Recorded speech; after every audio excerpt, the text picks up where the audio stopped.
Little Rock, Arkansas.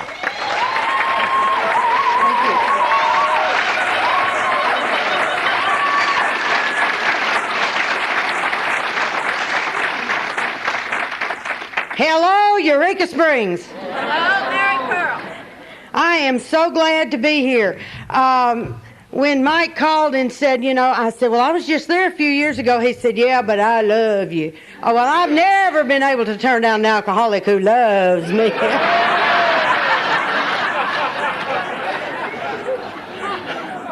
They're my specialty.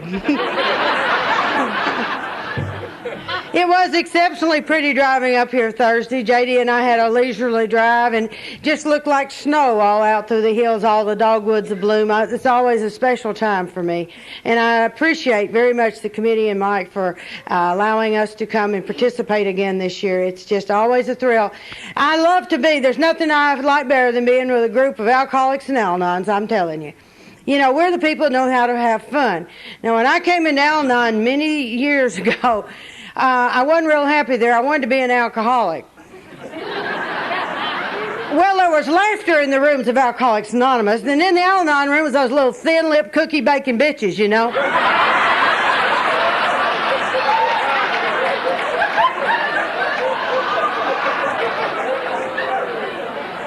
I related to the alcoholic story better, too. I just didn't have an allergy to alcohol. So with that, I'm going to tell you, my name is Mary Pearl, and I'm an Al-Anon who is a big book, black belt Al-Anon from the Rose City family groups, and I am happy, joyous, and free.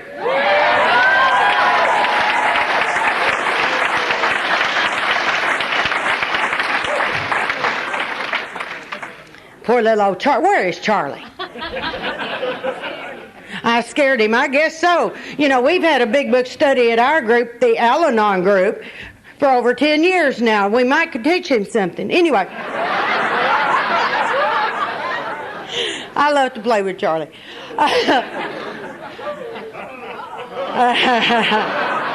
With Barbara's permission. No, it's been an amazing thing to me over the years, the things how my life has changed. The person you see here is not the person who came in January 1977. Not the same person at all. And I probably wouldn't have been the same person anyway, but this way it's much better. First of all, I'm alive today, which I probably wouldn't have been the way I did stuff. And I'm not in prison today, which I probably would have been the way I did stuff, because every once in a while it gets a little iffy on that. And I had this uncontrollable temper. I had a lot of resentments. I had a lot of rage. I get tickled. I was watching Judge Judy yesterday afternoon. They were talking about road rage, and I thought, these are wimps. 3 little boys fighting. They hadn't lived, I can remember one time a girl cut me off, and then we got stuck in a line of traffic. I got out, went up and beat on her window. And she locked her door. I said, you needn't do that. If I want in there, that won't stop me.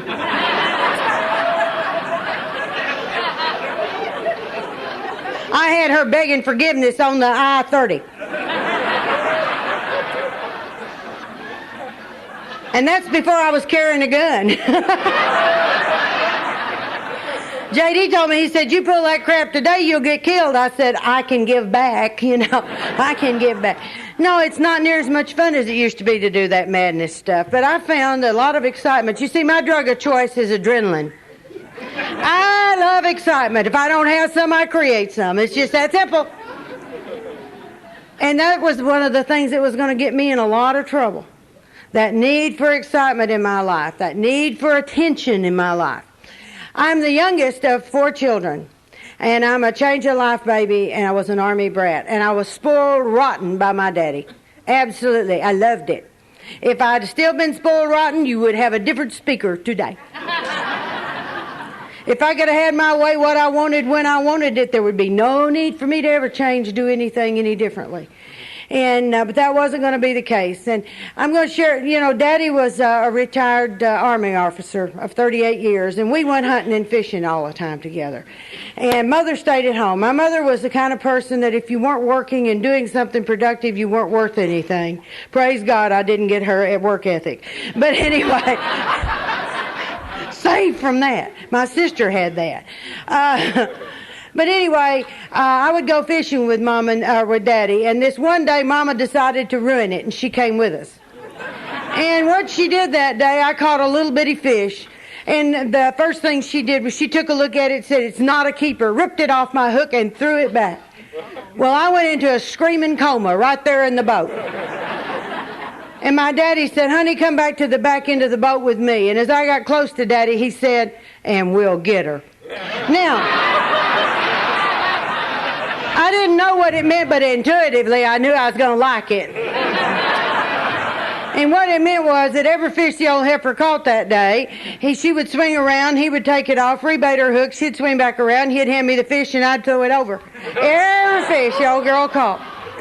Now, Daddy was playing a joke on Mama, but that's not what I heard. What I heard was, anytime anybody does anything that hurts you, do it back to them as many times as you can. Now, I know today that's revenge, but when I was doing a 4-step, that was my most pleasant childhood memory.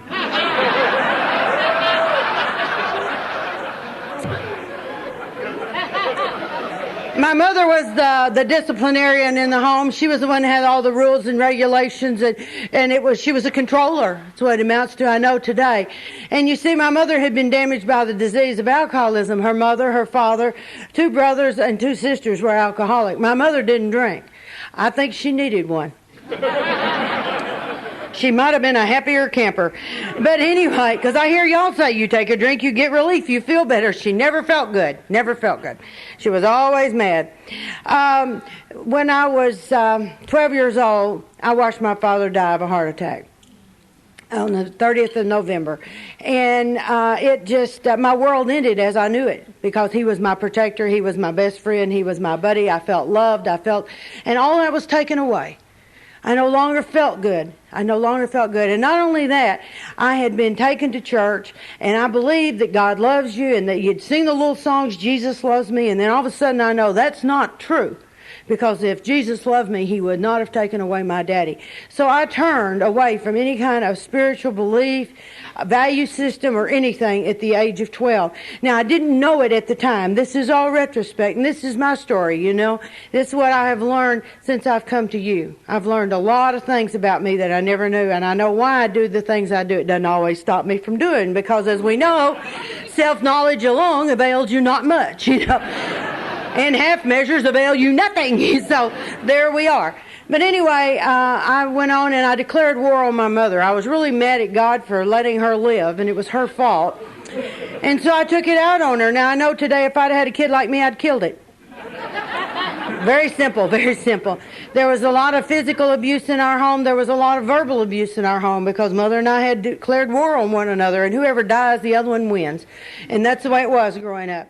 And but the one place I found that I could achieve was in school. My school teachers loved me. You know, I'm the straight A student. I'm the one that does all the stuff. I follow the rules. I do the stuff. I know where to get my perks. And that's what I did. I got that through my schooling. And I would have still been in school today, you know, if they hadn't. That's enough. Send her away. Send her away. We've had all, you know, I was also the only kid on the national. I had more days in detention hall than anyone in the history of the National Honor Society at our school.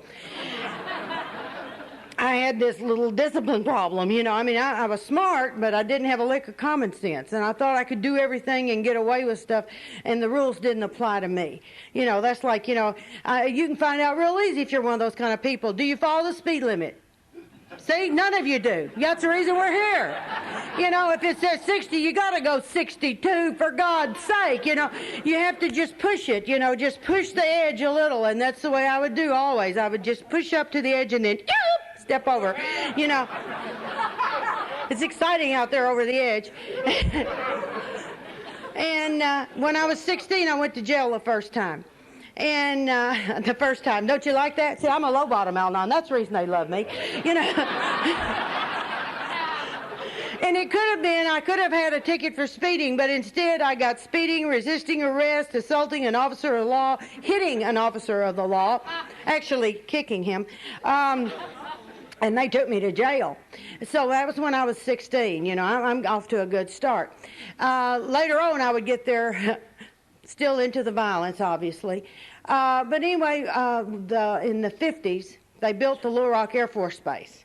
And I was so thrilled because, it was getting pretty dull at home and nothing going on. I read in the paper where there was 10 men for every woman in North Little Rock. And I want my 10.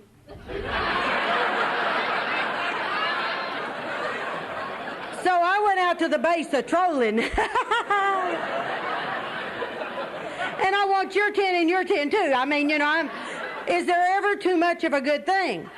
I'm like the alcoholic walks in the bar, sees a sign, all you can drink for $1, and he said, give me $2 worth. I mean, that's the way I am. If it's worth doing, do it till you die on the spot. So that's what I'm doing.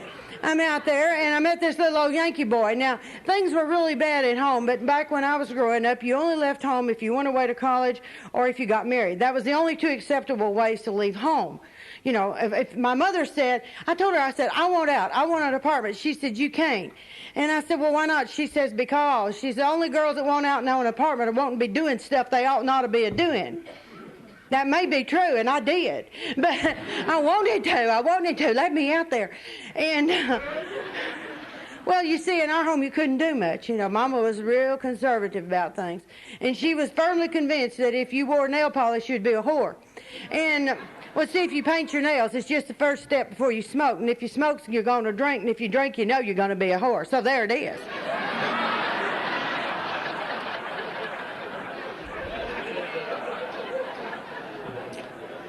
Anyway, I married this little old boy to get away from home. I know that today, but I was in love with the idea of being loved and came in heat about the same time. It all worked pretty good together.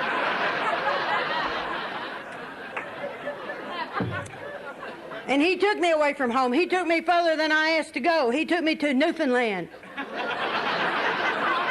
Not on my list of places to vacation, much less live, I'm telling you. And we were there for about 5 years. Now, it's a land of, you think it's cold out here. This is nothing. We're talking because I know somebody sitting right over here who was there with me at the same time in Newfoundland, and we had an average snowfall of 290 inches, and we had snow 9 months of the year, It was a real fun place. I can tell you one thing about Newfoundland, boring. And the excitement to be held was in the clubs, because that's where you heard the sound of the ice going in the glass, and you heard the little stuff pouring in, and it was like music to my ears because people were laughing and they were having a good time. And see, that's what I always wanted to do, was just be having a good time. And so I would go to those clubs. Now, my husband played in the band in the clubs, so that left me to troll the room.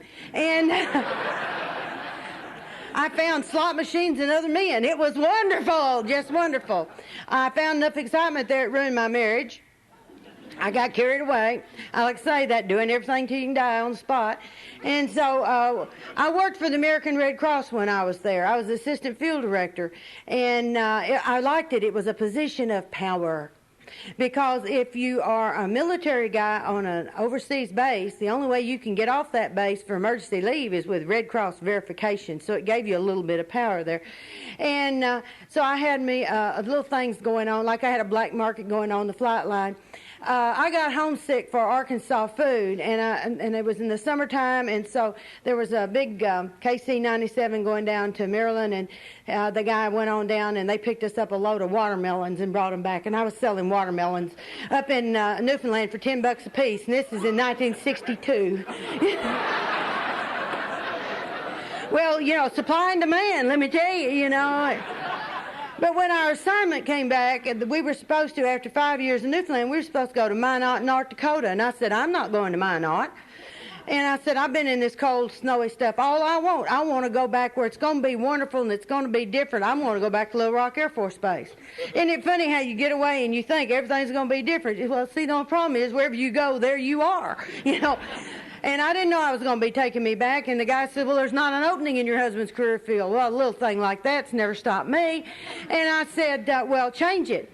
And he said, what do you mean? I said, put him in another career field, one there's an opening in. And he said, oh, hadn't thought about that. And I said, well, do it. So all of a sudden, my husband, who was an aircraft mechanic, we go to Little Rock Air Force Base, and he's a missile inspector. Never seen one. That ought to make you sleep good tonight. And all it cost me was a case of Chevys. You know, alcohol was a daily part of my life. You know, alcohol on an overseas base was just dirt cheap. Just dirt cheap. Cigarettes were too back then. You get them for 90 cents a carton. Yes, Lord. Anyway, so I came back home. We're in Little Rock now again, and everything's going to be wonderful. Guess what? There we were. It wasn't wonderful. And I knew what the problem was. It was him. If I could just get rid of him, then it would be okay. See, I mean, everything, it's all about me being okay. And so I convinced him that what we need to be was separated, because I wasn't ready to be self-supporting through my own contributions. I had done that overseas, and I had this, and I said, I don't want to do that anymore. I want to paint. I'm an artist. I want to paint, and I want to sculpt, and I want to do all this wonderful stuff, and I don't want to live with you while I'm doing it. And so he said, okay, and you see, I took advantage of that boy because, see, his daddy left his mama when he was a baby, and his mama died when he was 12, and he was left orphaned with a grandfather who didn't want him. And so it was very important for him to maintain that image of that family unit together. So he would have put up with anything rather than to be divorced, and I took advantage of that.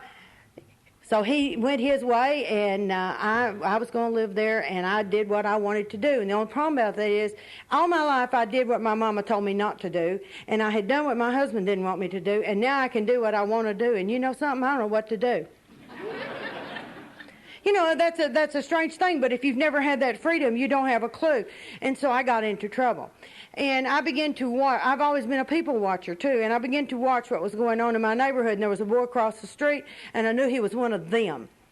Now, by one of them, I'm talking about he was a drunk, because I knew all about drunks. My mama had a whole family of them. My grandfather died in the state hospital with wet brain from alcoholism. My grandmother died with cirrhosis of the liver from alcoholism.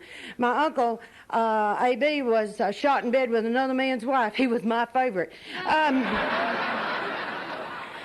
had two aunts and an uncle that were still practicing at the time, and so I knew what about alcohol. I knew what they did, and what they did, they went out, they got drunk, they came home, and they fought one another, and they hurt one another. And that's what was going on next door. This boy would go out and he'd get drunk, come back and beat up his little wife.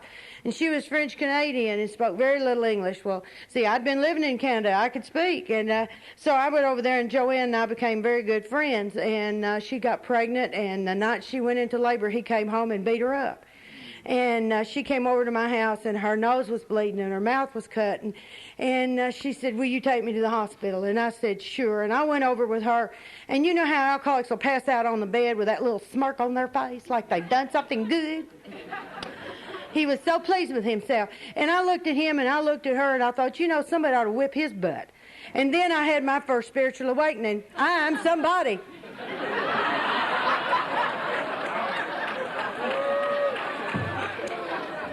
So I rolled him up in his bed sheet. I took a slat out of the bed, and I beat the fool out of him. And the next morning, he came over to my house, and he said, do you know where Joanne is? I said, yes. She's at the hospital. She had a baby last night. And he said, well, I was out with some friends, and I got into a fight. I didn't have a clue what a blackout was, but I was grateful today, you know. So anyway, I went on like that, and then I had this other neighbor that lived on the other side of me, and he had a drinking problem, and the doctors told him he was an alcoholic. Said, Freeman, if you don't quit drinking, you're going to die. Well, he quit drinking, died anyway. But he was miserable, let me tell you. He did not find Alcoholics Anonymous. And all he did was he just didn't drink. And he was, I knew what irritable, restless, and discontent meant when I was looking at Freeman. I didn't realize I had it too. You know, that's the thing. You have it and you don't know you got it. And what it amounted to was I was a night person. I'm still a night person. My clock's just in backwards. That's all I know. And so I would come home around 7 o'clock in the morning from having fun. And Freeman had a garden. He wanted to till his garden at 8 o'clock in the morning. How unreasonable can you be? And so I went out there and told him about it. And he told me to shut my mouth and get my fat butt back in the house. He didn't know about Mama and the fish.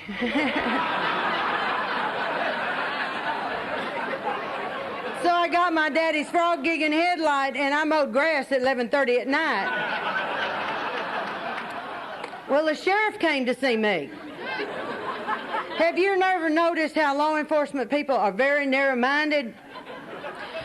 The sheriff talked to me about it, and I tried to explain. He didn't understand, so I went into Plan B. Now, Freeman had beagles. He had 6 beagles. Now, if you've got one beagle, you got a barking little dog. Well, he had a whole chorus out there. So I would wait until the wee hours of the morning. I'd run off my back porch, run across the yard, take a broom handle, run up and down that dog yard fence, come back, jump on my porch. Now, they would go in this barking frenzy, and he'd come out, and he'd cuss them out, hose them down, go back in the house, and I'd wait an hour, and we'd do it one more time.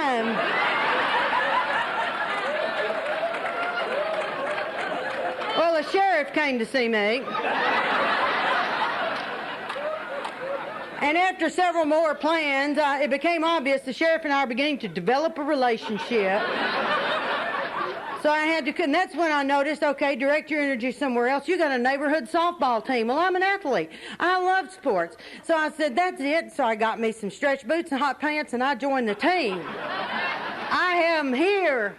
And so it was our custom after the game to go back over to someone's house, and we'd discuss the strategy of our game, what we shouldn't have done, and we would pop a few tops. Some of them would sniff some stuff, and some others were smoking those little funny cigarettes, just your normal neighborhood, you know. And it was their time to be over at my house, and this little boy, he was like 18, but he got drunk at my house. And I got to thinking, you know, that's the most dangerous thing you can ever hear from an Al-Anon. I got to thinking. And when I got to thinking, I thought, you know, if he gets picked up going home and they find out where he got booze, you'll be in big trouble because he's underage.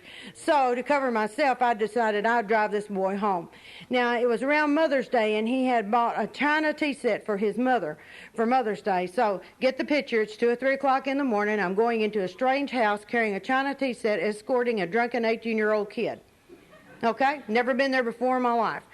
And he flipped the light on in the bedroom.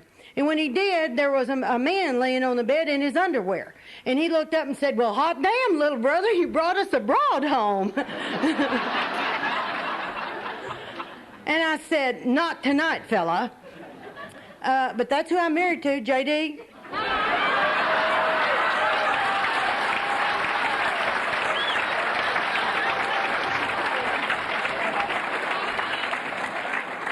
Perhaps you got yours on the front row of the choir. I didn't.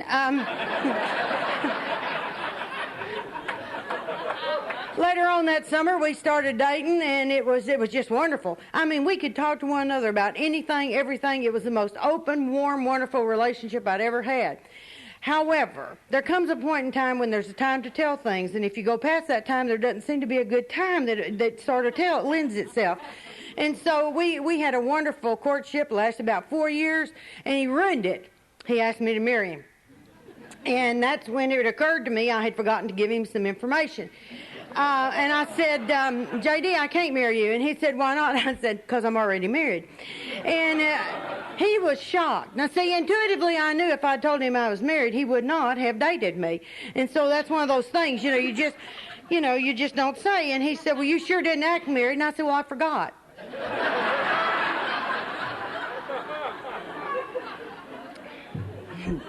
What's amazing to me about that is he still wanted to marry me, a woman who has admittedly that she can't remember she's married. So he wasn't wrapped too tight either, you know. Well, I got divorced, we got married, and guess what? Alcoholism moved into my house. Now, I didn't have a clue he had that. I mean, I knew he didn't know how to drink right. I knew that. You know, and it's like without a drink, he was sort of boring.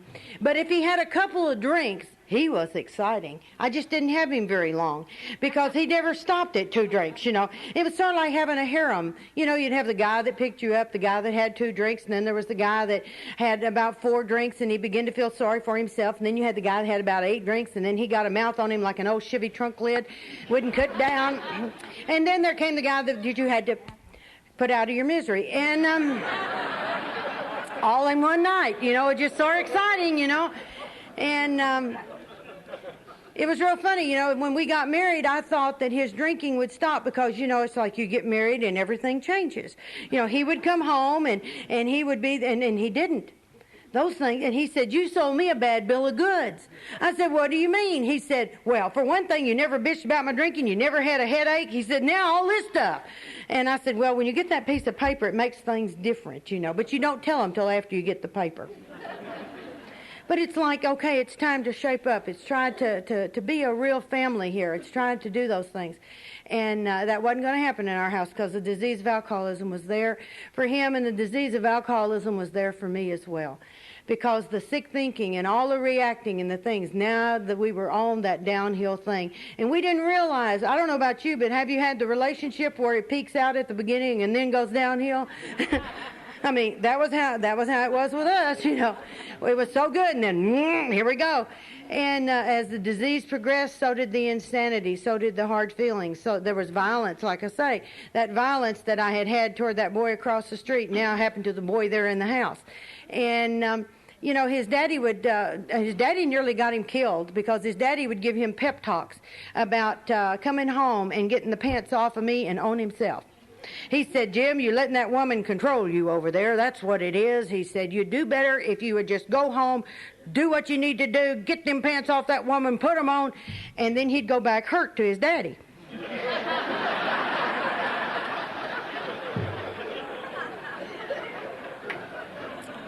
And then we played hide and seek. He'd go get drunk and hide, and I'd seek him, you know.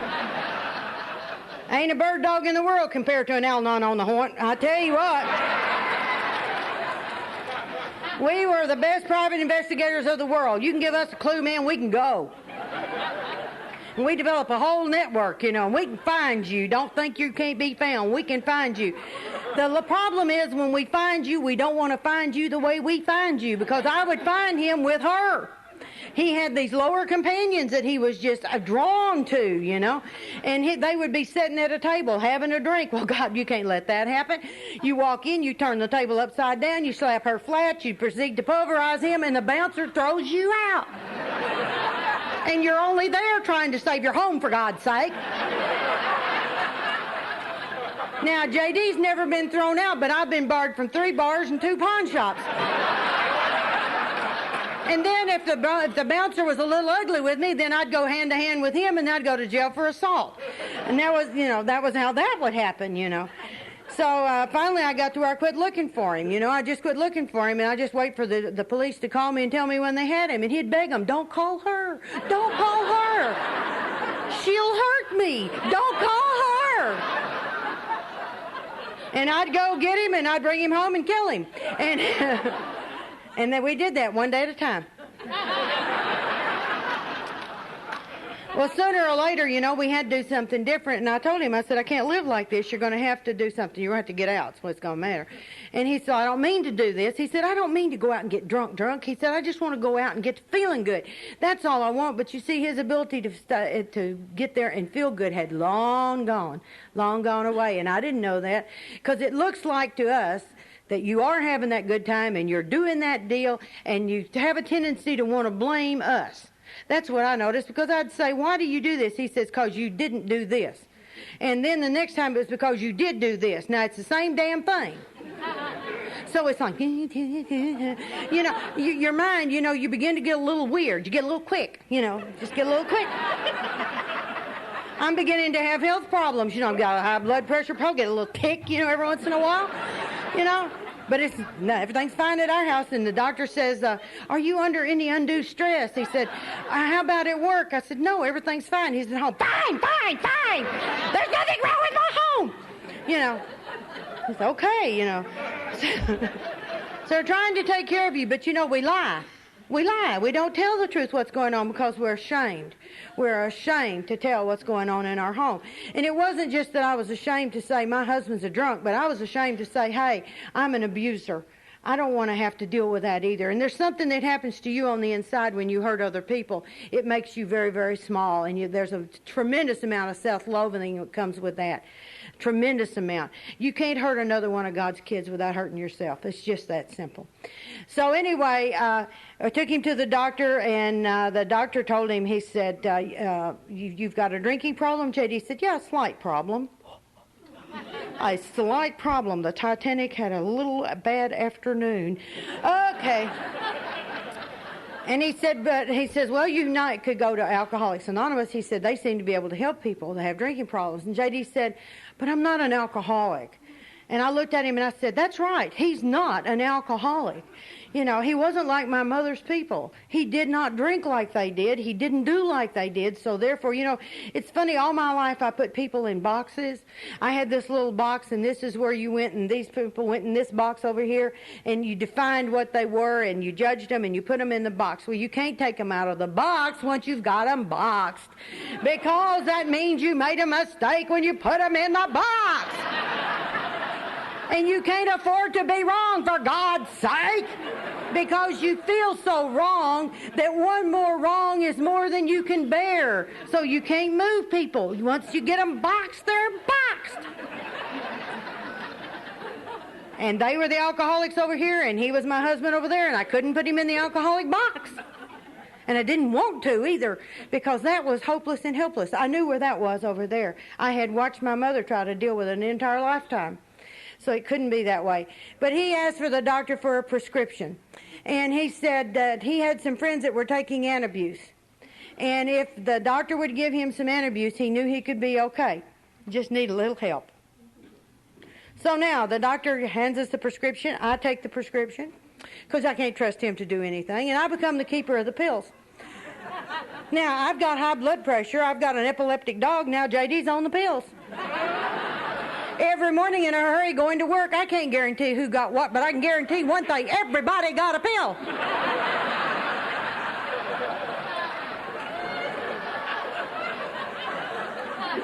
And now, you see, my dream has come true. You know, if he'll quit drinking, I'll be okay. And see, he's not drinking. I'm not okay. Now, that's a real puzzler. And so I look at him again and I said, it's just like the other one. It's not his drinking. It's him. It's him. It's him that's the problem. So I decide, you know, all right, now, what do we need to do about him? Well, now, you see, this is the summer that the committee came in. And the committee, we had a meeting one night, and we're sitting there and we're talking, and it's like, well, you know, you could divorce him like you did your first one. Well, yeah, but, you know, if you have to keep divorcing him, you seem to be the common denominator. We really don't want to look there too far. Well, all right, then, well, what if he were to die? What was that? Well, if he were to die, then you could be a widow. It sounds much better than a divorcee, and you get the insurance. You're right. Because, see, I worked for an insurance company, and I had him insured up to $1 million. And I got to the point where the underwriters wouldn't write him more insurance. They were afraid for him. Because every time he'd go out and get drunk, I'd get pissed off and get another policy. Because I knew he was going to die. Well, anyway, so I'm sitting there thinking, you know, he's worth more dead than alive. And that's true. And they said, but, you know, he's not dying. That's no big deal. We can take care of that. Well, what do you suggest? Well, personally, I like stab him in the neck with an ice pick and watch him drip. Oh, best thought I'd had in a long time. And what about that? Well, why don't we just get tires and just roll over him with the back of the car and squish him up in the tread? That's right. Make a note. Buy new tires.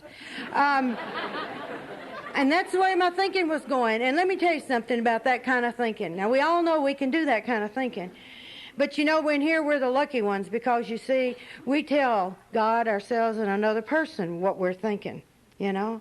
And I wasn't doing that. I wasn't living by any kind of spiritual principles. And if I had heard myself say it out loud, I might have said, God, that's crazy.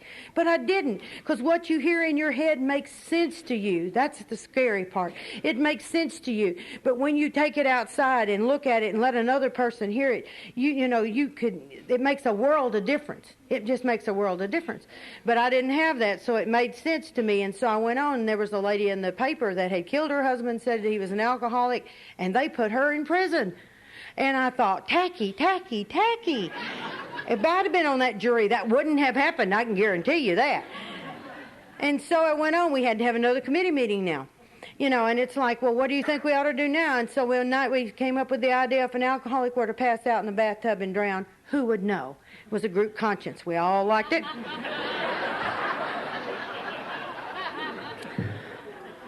So all you have to do now, once you make a decision, all you have to do is just wait for the right time to implement. You know, you get a certain amount of peace once you've made a decision. So the following January, We had ice and snow in Little Rock, which, as y'all know, is not normal for us. People don't know how to drive on it. And I came home from work that day, and it was pretty slick out. And later on that afternoon, I heard our truck at a high rate of pitch, going, roar, and I'm thinking, God. And I look out just in time to see him come catty-corner across, and he hit the cast iron hitching post horse at the end of the driveway. He went shooting across the side of the yard. He hit a tree, and then he bounced into the side of the house. And I thought, he really can't drive on this. He really can't. And then he opened up that door, but he poured out of the truck. And I had seen that too many times. And I looked out that picture window, and I said, I'll kill that SOB if it's the last thing I ever do. And so when he came in, I never said anything. I just hit him as hard as I could. And when he fell, he hit our coffee table, and it knocked him out. And I drug him across the living room, in the hall, into the bathroom, took his clothes off of him, ran the bathtub full of warm water, and I put him in, and I held him under until the bubbles quit coming, because he was the problem, and I couldn't stand it any longer. And he's laying there in the bottom of the tub, and there's a voice that comes. It's not a committee member, and the voice says, "Look what you're doing. You can't do this." And I picked him up by the hair of the head, and I said, "The hell I can't," and I put him back down again. And then the voice came back, and it said, "Don't you realize you're committing murder? You're taking the life of someone you once loved." Now, that's what he talks about in the book, about a moment of clarity in which you see yourself as what you've become. And I had become an animal to fight an illness, and it scared me to death. And I jerked him out of that bathtub.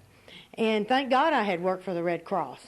And I resuscitated him, and I drug him into the bedroom and put him in bed and got the hairdryer down and dried his hair because I didn't want him to catch cold.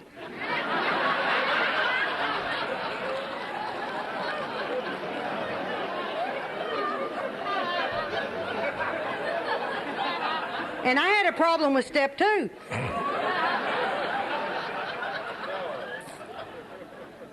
Okay, it was different. You know how we always say, this time it's going to be different and nothing's any different? Well, this time it was different. And I left him in that room, and I shut the door, and I went in and I rocked in my chair for the next 8 to 10 hours with a desperation I have never known since.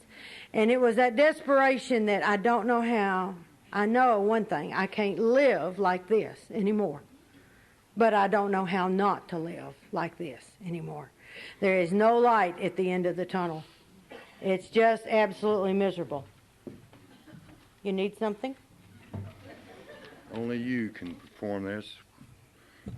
These are alcoholic trucks and BMW. Oh, my God. And there are tow trucks there. Oh, if you're parked in the fire lane, it's almost too late if they're there. This is your final warning. The tow trucks are out there right now, ready to do it. There's a red BMW. Oh, a red BMW. A red BMW. And a white GMC that are going bye-bye. Okay. Anyway, like I say, I was desperate. And so I didn't go back in that room. I wouldn't go back in that room. And there was 3 days that I heard him scream, and I heard him ask for help and what have you. And you know, I didn't know anything about alcoholism. I knew what it was to live with a drunk, but I didn't know a thing about alcoholism. And J.D. had drank too much in a short period of time, and his body did not pass out, and he had gone into alcoholic poisoning, and he would have been probably out of here without my help, I mean, there it was, but he's in there, and he's hemorrhaging, and he's in there, and he's in trouble, but I just think it's the normal. I'd heard him hallucinate. I'd heard him beg for help. I'd heard that many times. It didn't mean anything to me, and J.D. nearly died in that room. And one day I came home from work, and J.D. was sitting at our bar, and he was shaking so hard. He said, "Would you call that number, Alcoholics Anonymous, for me?" Because he said, "I think I'm going to die if I don't get some help." And I said, "What could a group of drunks do for you that I haven't done?"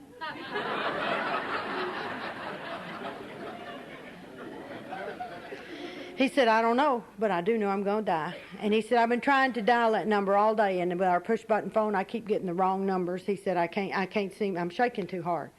And so I called Alcoholics Anonymous, and there was a wonderful woman there that worked in central office. Her name was Mary Peeler. Some of you, the old-timers, will know Mary. And Mary answered, and she took that 12-step call. And she told me, she said, "There is a meeting within 1 hour's time, just 6 blocks away from where you live." And I said, you mean where the Girl Scout meetings in the little community building down there, the home demonstration club? And she said, yeah. I said, I'll be damned, my grandfather built that. The grandfather that died of alcoholism built that building. And so anyway, I took him down there, and his miracle began. The miracle began. But what's so funny about it, I was in such good shape, they whisked me off into the AA section and pushed him over with the Al-Anons because I looked so much worse than he did. I was wearing checkerboard sunglasses 8 o'clock at night, I was hiding out, they thought she's bound to be a druggie too, And anyway, we got it straightened around, but they let me sit in on that meeting. They opened that meeting that night. And J.D. got to meet a guy who had come over and said, I'll be your sponsor. He just came over and says, I'll be your sponsor, his very first meeting. And then J.D., and I looked at him, and I wasn't impressed because this guy looked worse than Grandpa did when we buried him. But J.D. began to get better, and there's nothing worse than somebody getting better in the home and it's not you. You either grow together in this deal or you'll grow apart. It's really pretty simple. If you're in there and the other one isn't in there, it's gonna be a little more difficult. It's gonna be a little more difficult.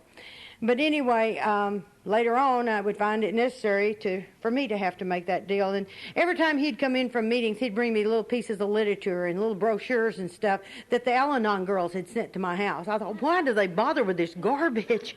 And I'd throw it in the desk. I don't know why I didn't throw it in the trash, but I just threw it in the desk. And then there came that night when he didn't come home from the meeting, and I was sure he and the old reprobate were both drunk. And she had a card in there that says, my name's Earlene. If you ever want to talk, call me. It's 11:30 at night, Earlene. I want to talk. And so she didn't say a word about me waking her up. She was just very nice, and she invited me to come to the meeting. But I talked with her, so therefore I was okay, and I didn't need to go. She did that for me. But a couple of weeks later, J.D. was going to lose his job, and now things were going to be terrible because he worked maybe 1 or 2 days on the job when he was drinking. And then that year that he'd been on the abuse, he worked all the time. And so I had gotten used to having a little more help financially. And now with him without a job, I knew the total responsibility was on me, and it became too much. And so I went to that Al-Anon meeting, and I told him I was there because of A, how do you manage when there's nothing left to manage, and B, how do you keep an alcoholic sober? And there was a smart aleck there, her name was Harriet, and Harriet said, C, we don't know.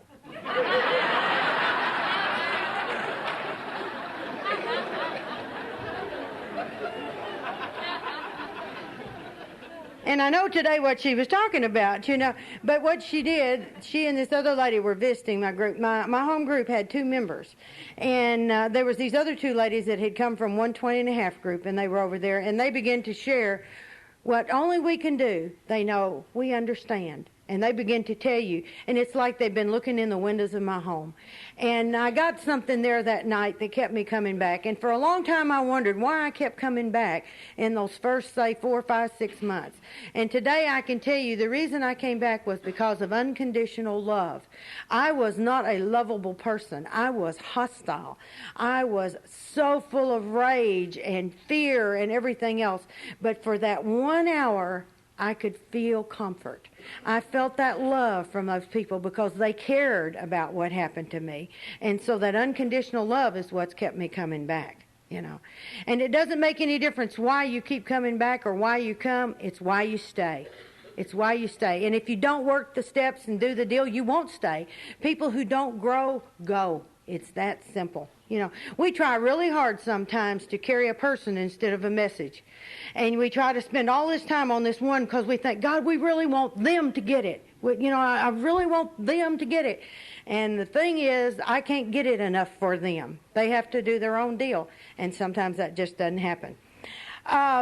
Anyway, I came in, I got a sponsor, I got involved in service right off the bat. I was tricked into that. I went to ride with my sponsor to a district meeting, and the secretary didn't show up, and I left secretary of the district. I don't know how that happened. I'd never been to a meeting before, but now all of a sudden there you are, and I have a reason to be. So I went back and told the other 2 ladies, we need a GR and an alternate and a secretary and treasurer, and they said, well, you can be the alternate and you can take Ms. Ada. She'll be the GR because she can't drive. drive. And the other girl said, I'll be secretary treasurer. So that was it. You know, we had our thing going. And today we have a huge group, and we meet 5 times a week. And it's altogether different. Altogether different. The program's still the same. But, I mean, there's just so much more. You know, it's more fashionable now to be in the program than it was way back then, you know. Because back then, when I first came in, the only people in Al-Anon were the sober spouses, or the spouses of sober members of Alcoholics Anonymous. We didn't have anybody coming that had somebody still out there drinking. You know, there's a lot different now. In fact, in my home group, most of them don't have someone in the program. So it makes a lot of difference. Well, as we begin to get better, you know, we had a lot of struggles to go through, and but we have a pretty decent relationship because we started working the traditions in our home, and we started doing those things and talking with other couples and having couples meetings and worrying out how to do this, how to practice this program at home. Because, you know, at home, it's so easy to start a new relationship. Dump the one you got, get you another one. Because you don't have anything to have to start, you know, behind the 8 ball. But I can tell you something. I have dumped a husband and I have kept a husband. And it's much easier to stay in and go. You feel better about yourself, and you'll actually learn something if you stay in there and try to do the deal at home. Keep what you got. You know, a lot of us, we find out are married right when we get here, you know. And yes, there's damage, and it takes a while for healing to take place. But stay in and go for the deal, you know. That's what it's all about, loving one another and staying together and trying to work it out.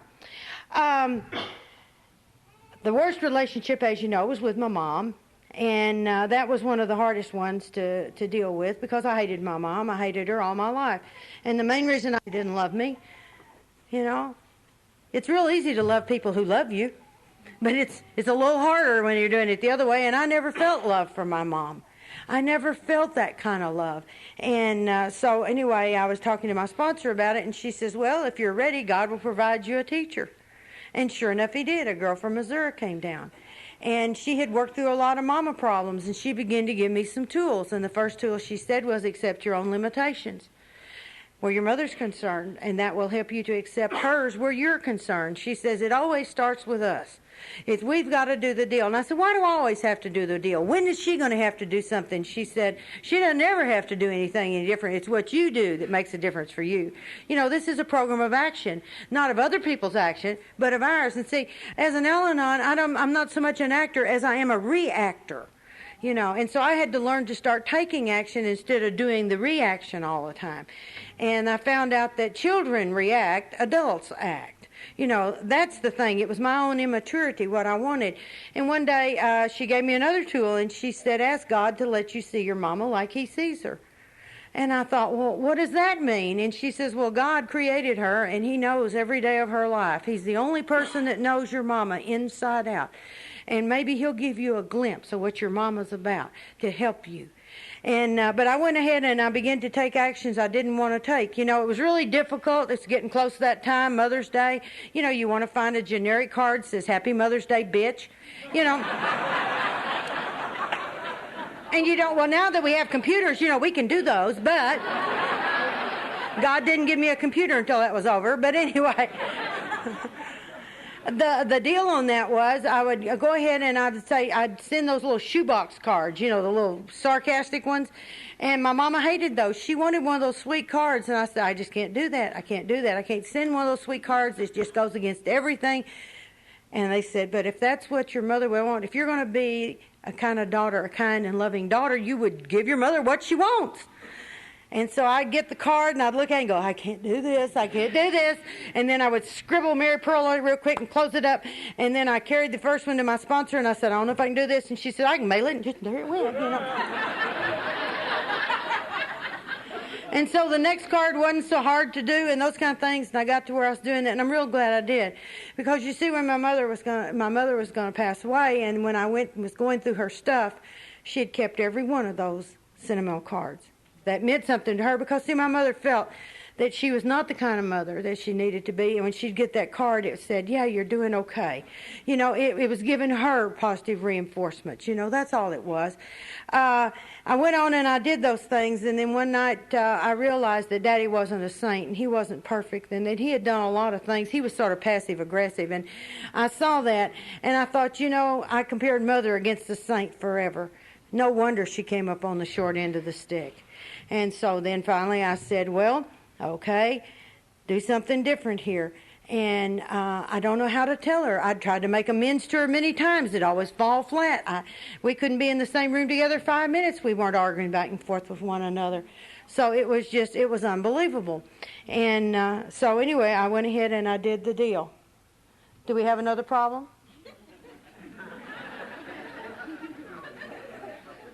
Somebody's blocking them and they're in an emergency and need to leave now. That's the car blocking. Okay, there's some people who have an emergency. They need to leave, and there's a Caprice Classic that's green, Chevrolet license plate 579 BTC. They need you to move because they need to get out. It's an emergency. Arkansas. It's an Arkansas plate. Okay, where were we? Okay. I had prayed that prayer many, many times for God to let me see Mother. And then one fall afternoon, I went over to my mother's, and there it was. I could see my mom. And she was standing at the back, and she was raking leaves. And I realized she was way back in that back field, but I said, Mama's short. Now, that may sound stupid to you, but Mama looked real short to me, and I said, Mama comes up to about here. Why did I think Mama was so tall? And it occurred to me that I had always come over as that little child looking up to Mama, coming for approval. I had never come to her as one adult to another adult. I always came as that needy child, needing her approval, because approval would have meant the same thing as love to me. And so I was just amazed, and as I began to walk back there, it was like I could see her heart, and her heart had scars all over it. Now, I always felt like my mother held love from me as a punishment. She refused to show me love to punish me. And I realized that Mama didn't have a lot of love in there. There wasn't anything. And it's like, you know, you can't give what you don't have. And that's when it hit me. You were taught how to love in the rooms of Alcoholics Anonymous and Al-Anon. If anybody needs to give love in this situation, you need to give love to your mom. Accept her as she is and love her just as she is. And I didn't really want to do that. But I knew it was the right thing to do. And, you know, we stood up, show up, and do the next right thing. That's what we're taught to do. And so I went back there, and I put my arms around my mother, and I gave my mother a hug. And, boy, she stiffened up. She just didn't want any part of that hug, because we don't laugh, and we don't love, and we don't touch, and we don't do any of those things. And instead, I hugged her. And I'm glad I did. And every time I'd go over there, I would hug her, because it made me feel good on the inside. You know, what you're doing, you get the benefit from. And then it got to the point where my mother, you know, she would look forward to it. She wouldn't rush over and hug you, but she was sort of waiting there for it, you know. And then my mother, there came the afternoon that my mother called, or rather, I had been to the bank that day, and it's just like I heard the voice that said, go by your mom's today. And when I went by my mother's that day, she wanted to talk about things that happened when my daddy died. And in that, talking about that, she said, you know, I always wondered why you were such an ornery kid. And I said, I was getting even with you for not loving me. And my mama said, what do you mean I didn't love you? I gave you a roof over your head. I gave you clothes to wear. I gave you food to eat. It was more than I ever had. And you see, my mother came from that alcoholic home where her mother and father both drank. And her father had physically abused her many, many times. She had scars all over her body when he'd come in drunk and cut her up with a knife and stuff. And when she was 13, he'd come in and tried to rape her that night. And she picked up a stick of stove wood and hit him in the head. And she never went back home again. She ran away from home, and she lived on the street. Now, in the early 1900s, that wasn't very fashionable, you know. And she ended up in Memphis, and she was living in an alleyway in Memphis. And the lady who owned the boarding house next to that alleyway saw my mama out there and felt sorry for her, and told her that if she would come in and help her, the lady was pregnant. She said, if you'll help me with cleaning and waiting on tables and stuff, I'll give you room and board. And so my daddy was the head of the recruiting office in Memphis, Tennessee, and he took his meals at that boarding house. And that's how they met. And they got married, and she was 16, he was 28, you know. And so if you had had to live like that, what was the greatest gift you could ever give your child? Not to have to worry about food to eat and clothes to wear, you know. She gave the best she had, and that day it became enough. That hole inside me closed up. And my mother leaned over and she put her arms around me and she gave me a big hug and she said, you know, baby, I love you. I've always loved you. And I knew she had, to the best of her ability. That was it. And it was enough. You know, we were okay. And we had many good years together, and then Mother got a mental illness. And the thing about mental illness, I'm so glad, you know, alcohol is a wonderful disease to have if you have it, because it's going to teach you how to deal with a lot of other disease. Disease don't make sense, y'all. It really doesn't, especially mental illness. And so alcoholism doesn't make sense either when you think about it. And so, you know, I found that I was dealing with my mother's disease once I accepted the fact that she had the mental disease so much better than my sister was able to. Because, you know, you don't try to make sense. You know, when Mama would say things, you don't argue with him. You just let it go. It's like trying to argue with a drunk who's drinking. What's the point? He's not there. You know. You know, and here was my mother. She wasn't there either, and she began to miss things, and she began to accuse me of stealing things, and J.D. of stealing things, and then she began to accuse us of trying to murder her, which had been a thought upon occasion. But in actuality, we weren't, you know, and it was real disturbing, and that disease was progressive also. And finally, my mother had a major stroke, and when she had the major stroke, she knew my sister had the power of attorney instead of myself, because she'd written me out of everything, because I'm the thief. And my sister put her in the nursing home. So she got mad, slapped my sister, and I became the good kid. And I went to see my mom. I'd walk every morning, and I'd go down to the nursing home, and I'd see my mom every day. And I have some really good memories of that time. And then my mother had more strokes, as stroke people are prone to do. And she became a vegetable. And that was a real hard thing to see for a long time. And but I was able to, on the Christmas Eve of 1990, I was able to take my portable keyboard, that mother who didn't love me, who gave me 12 years of music, wanted me to be a concert pianist, but she wanted it too much, therefore I couldn't do it. You know, I had to rebel. And if she hadn't wanted it, I just couldn't, you know, anyway. So, anyway, I went down there and I set up my keyboard and I started playing for them. And the people there in the nursing home, the patients, they love music. And my mother, at this point, the only way she could communicate was with a tear. That's the only way she could communicate at all. And I looked, and she was keeping time to the music with her hand, and the tears were flowing. So I knew my mom knew I was there, and that was my gift, you know. My mom never knew anything else, and she died on the 1st of February. And I was surrounded by a conference that we decided a year in advance. You know how God goes ahead and plans in love? We had decided a year before that we would have this conference on the first weekend in February. And so I was surrounded by my home group when my mother died. You know, God was really good. He was really good providing all that there. And the people of the program, they walk through you with anything and everything. You know, there's nothing that you can't have help with here. Now, you would think that after all of this, I would be a person who is, after all the years the program I've had, you know, I shouldn't have any problems with stuff. But I tell you, life keeps happening.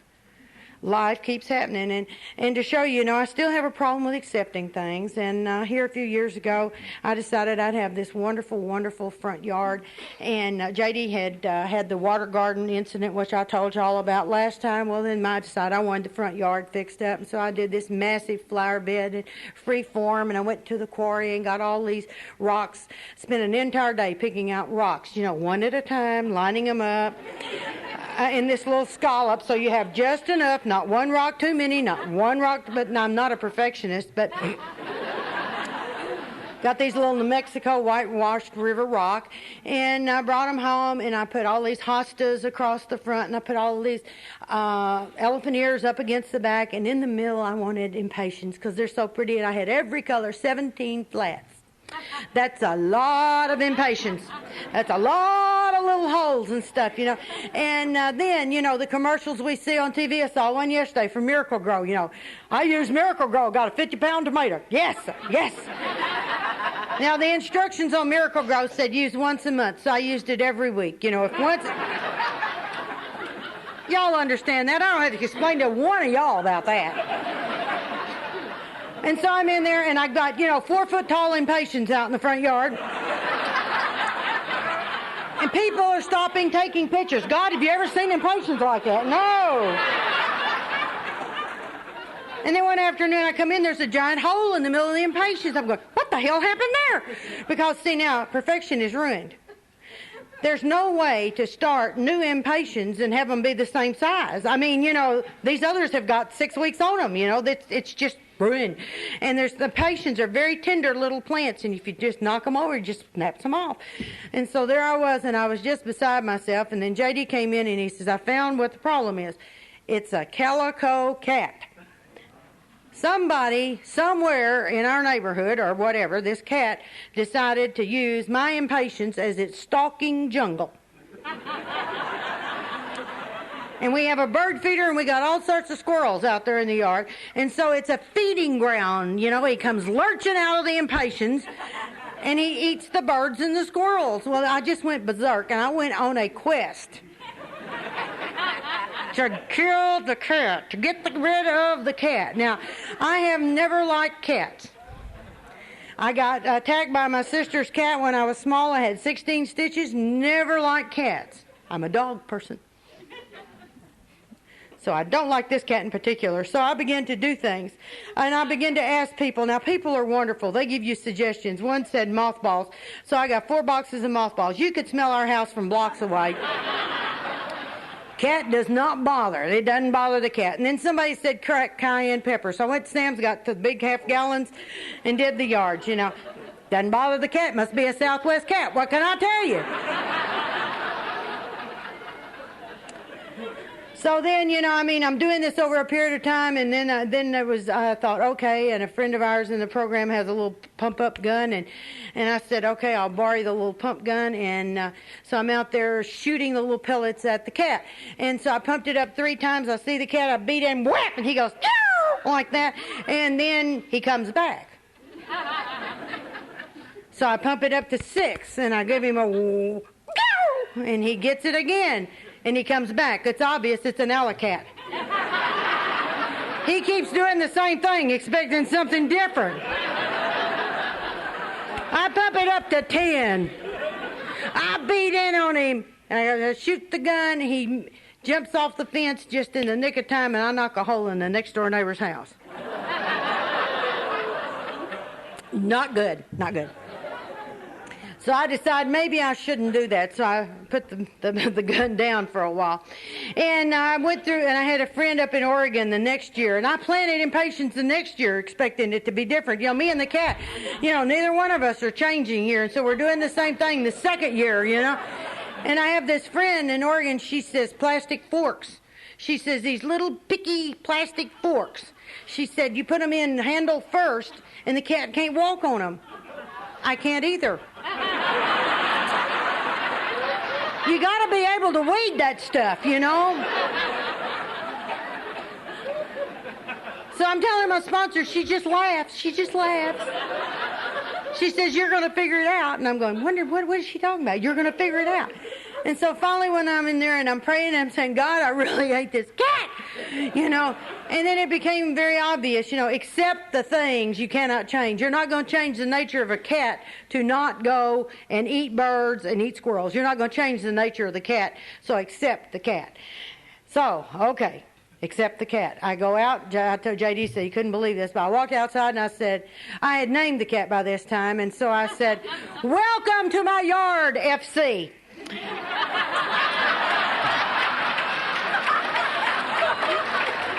You can be my yard cat. Live here, frolic, eat squirrels, eat birds, do whatever you want. It's your yard. You'll be the outside cat. I came back in the house. I said, I think I'm going to puke. But I took the action. Next morning I get up and I'm doing my reading and my meditation. You got to remember now, I'm a late riser, so it's around 11:30, and I've done all my readings and everything, and I'm looking out the window, and one of my happy squirrels is chewing a limb off of my Japanese maple bonsai. And I'm going, no! And I went running out the front door, and I went tearing down the steps screaming, get away from my tree, get away from my tree. Where the hell's my cat? Where is the cat? Eat that squirrel. Where is my cat?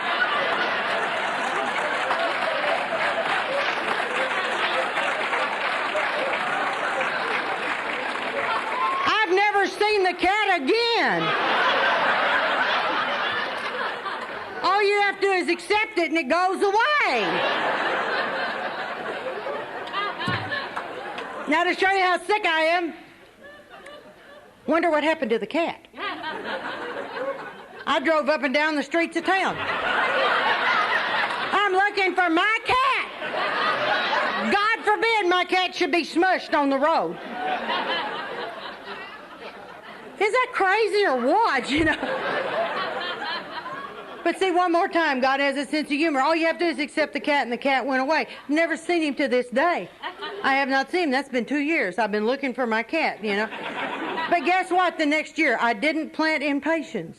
You know, I learned something different. You know, I learned that I was the one that was doing the same things. The cat was doing the nature of the cat. I was the one that was out of sync. And that seems to be the way it always works, is when I'm not doing what I need to be doing.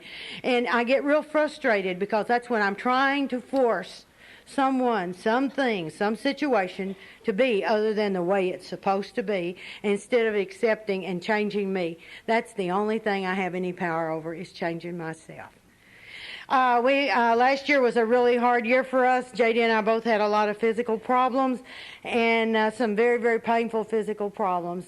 But this year it seems to be, I've been feeling a lot better physically. JD and I have had the opportunity to go on a sober sailor cruise here a few weeks ago, and we sailed the Caribbean for a week. And JD was sitting there, and I said, he was going on, and I said, just think. If it wasn't for me, you wouldn't be on this cruise. And he says, and if it wasn't for me, you would never got the Al-Anon. You wouldn't be on this cruise either.